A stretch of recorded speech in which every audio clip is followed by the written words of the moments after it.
Ikhwan akhwat fillah, ketika fakta empirik seperti itu, kemudian kita punya cita-cita, punya keinginan besar seperti itu, maka kita harus memulai langkah kita dengan berjuang sekuat tenaga bagaimana membawa PKS ini dari partai papan tengah menjadi partai papan atas di 2019.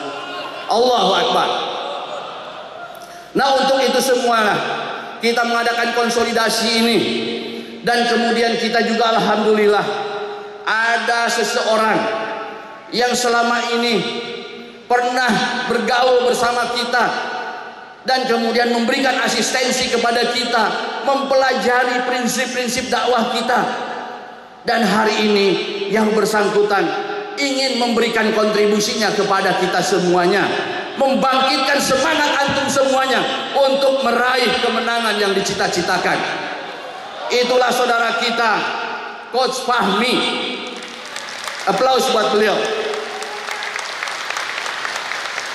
Jadi iwafillah, dari obrolan saya dengan beliau mempelajari kita semua. Yang beliau ajarkan pada antum itu adalah nilai-nilai kita. Tetapi ketika nilai itu disampaikan oleh sesama kita, kita sudah tidak merasa itu sesuatu yang luar biasa. Karena itu kita meminjam mulut Coach Fahmi untuk menyampaikan kembali nilai-nilai kita kepada antum semuanya. Semoga antum sadar bahwa itu semuanya adalah nilai-nilai yang antum punya selama ini. Maka saya berterima kasih kepada Coach Fahmi untuk bisa membangkitkan semangat kader-kader PKS. Tentu saja ada nilai-nilai original beliau sendiri yang ditularkan kepada kita. Tapi beliau sendiri mengatakan belajar tentang PKS. Bahkan katanya kalau ada buku-buku yang belum beliau baca, tolong kasih tahu dan berikan kepada beliau. Beliau akan baca buku tentang kita. Begitu ya Coach Fahmi? Oh ya, alhamdulillah. Nah, iwafillah, insya Allah nanti Coach Fahmi akan memberikan semangat pada antum semuanya. Tentu ada yang sudah pernah ngikut di daerahnya, tapi tidak ada salahnya hari ini antum terus mengikuti acara ini untuk memantapkan semangat kita semuanya. Iwan alfillah, dari apa yang disampaikan oleh Coach Fahmi dan dari apa yang menjadi pengalaman kita, kalau kita ingin mencapai target, kunci utamanya adalah people intensive. Bagaimana kita bisa berinteraksi dengan masyarakat. Saya minta tidak ada satupun calon kita yang malas datang kepada masyarakat, hidup bersama masyarakat, berdialog bersama mereka, dengarkan apa aspirasi mereka, dan kemudian kita perjuangkan apa yang menjadi aspirasi mereka. Saya sampaikan di DPP 3 hal yang harus kita lakukan dalam meraih simpati masyarakat. 1, komunikasi. 2, edukasi. Dan yang ketiga, advokasi. Tolong ini dilakukan oleh antum semuanya. Rakyat tidak meminta macam-macam, hanya diberi senyum, diberi salam. Insya Allah banyak yang jatuh cinta kepada kita.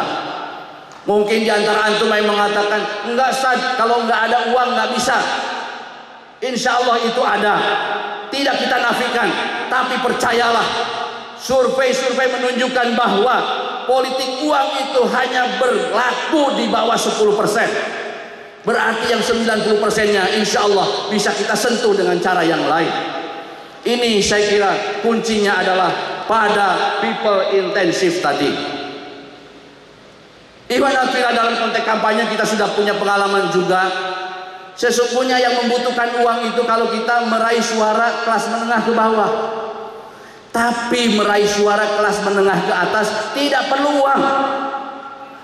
Asal kita punya komitmen nilai, punya komitmen menciptakan moral di ruang publik, memberi kepastian hukum, memperjuangkan tentang kepastian usaha, mereka bisa jatuh cinta kepada kita tanpa harus mereka diberi uang oleh kita. Bahkan sebaliknya, kalau mereka yakin kita bekerja untuk itu, kelas menengah justru bisa memberikan uang kepada kita.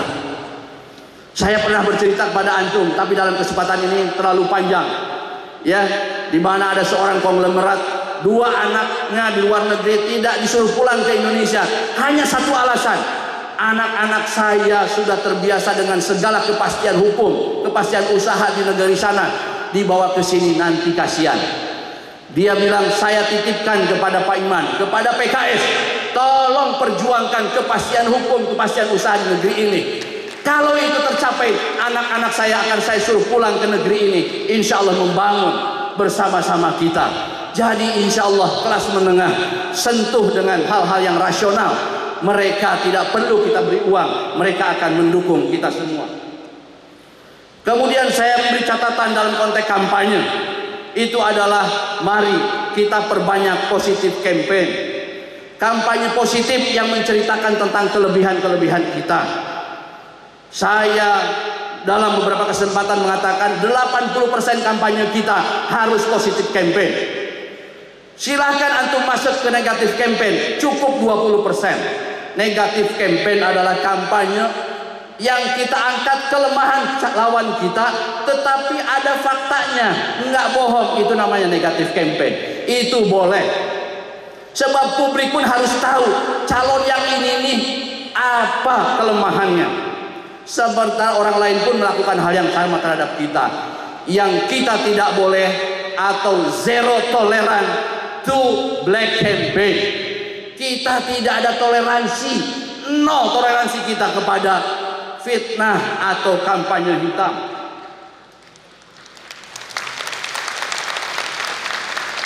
Catatan berikutnya adalah, ikhwan akhwat fillah, memang masyarakat ini sudah punya persepsi dan tradisi tertentu di dalam menyikapi pemilu. Ada yang buruk, ada yang positif. Misi kita mendirikan partai ini untuk mengubah masyarakat.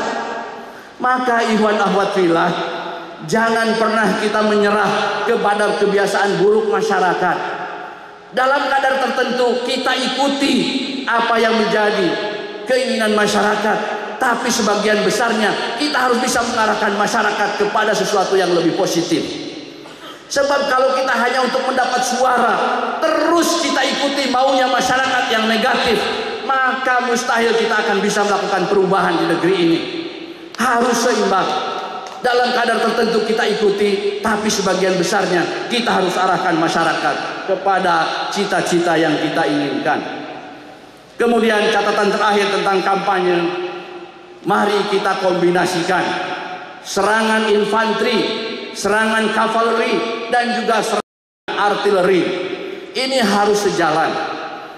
Jangan sampai serangan artileri, serangan udara kita salah sasaran, malah nembak ke pasukan kita di darat.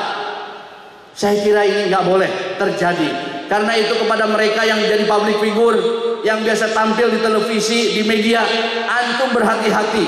Ketika antum salah statement, maka yang menjadi korban adalah pasukan infanteri di lapangan. Mereka kesulitan menjelaskan kepada masyarakat apa yang antum maksudkan. Terlebih kalau itu sebuah kesalahan fatal. Ini harus betul-betul diperhatikan, ikhwan akhwat fillah. Selebihnya saya ingin mengajak pada antum semuanya bahwa kemenangan itu hanyalah dari Allah Subhanahu wa taala. Kita semuanya hanya berikhtiar saja. Karena itu mari luruskan niat kita. Terus rapatkan barisan kita dan bekerjalah dengan all out. Tidak boleh ada yang tidak semangat di dalam bekerja. Di sini saya sampaikan kepada antum semuanya, lakukanlah kompetisi di antara kita dengan partai lain, dan juga kompetisi di antara kita dengan calon sesama kita, tetapi harus dibingkai dengan kooperasi. Jadi kalau dengan calon dari partai lain kita kompetisi total, dengan sesama ikhwah kita harus berkompetisi dengan tetap ada aspek kooperasi, kerjasama. Itu yang sering saya sebut sebagai competition dan cooperation. Itu saya kira dalam pemahaman saya makna sebenarnya dari fastabiqul khairat. Ada perlombaan tetapi ada rasa kebersamaan, itulah fastabiqul khairat. Mudah-mudahan ini bisa kita kembangkan ke depan, ikhwan akhwat fillah. Terakhir sekali kepada yang nanti mungkin Allah takdirkan terpilih, ikhwan akhwat fillah, saya meminta kepada antum semuanya, tunaikan amanah semua janji yang antum sampaikan pada hari ini di saat-saat kampanye. Jangan sekali-kali antum mencederai amanah tersebut. Yang kedua, jangan terjebak pada euforia. Biasanya kalau sudah jadi pejabat itu ada dorongan-dorongan, ada tarikan-tarikan. Kita kemudian untuk berleha-leha, lupa kepada amanah yang diberikan oleh masyarakat kepada kita. Bahkan sering terjadi apa yang dalam ilmu yang saya pelajari, nih syndrome, not invent here syndrome, yaitu sindrom yang karena terjebak oleh rutinitas sebagai anggota DPR tiap hari bolak-balik ke DPR, problema masyarakat yang sesungguhnya di depan mata tidak terdeteksi oleh kita. Kenapa? Karena kita sudah terjebak pada nih sindrom karena kita sudah terbiasa pada rutinitas. Oleh rakyat disebut itu masalah, oleh kita tidak dianggap masalah. Ini harus antum jaga betul. Kalau kita sudah terjebak seperti itu, maka jangan harap masyarakat akan percaya lagi kepada kita. Yang ketiga, kepada yang terpilih, nanti antum lakukan benchmark kinerja itu pada ekspektasi publik. Jangan menganggap diri hebat sudah berkinerja karena lebih baik dari alat yang lain. Anggota DPR lain segini, prestasinya antum segini, antum sudah merasa puas. Ini jebakan. Yang antum harus ukur bukan alat lain, tapi ekspektasi masyarakat. Kalau ekspektasi masyarakat di sini, alat lain di sini, kinerjanya, antum di sini, antum jangan berbangga bahwa antum lebih baik dari alat itu. Antum masih buruk di hadapan ekspektasi publik. Ini saya kira harus menjadi catatan penting buat kita semuanya. Dan buat antum yang nanti tidak terpilih, ya tentu ini adalah sesuatu yang sangat alamiah. Saya ingin mengatakan kepada antum semuanya bahwa terimalah dengan baik apa yang menjadi takdir kita semuanya. Tidak ada yang sia-sia apa yang antum lakukan selama kampanye ini.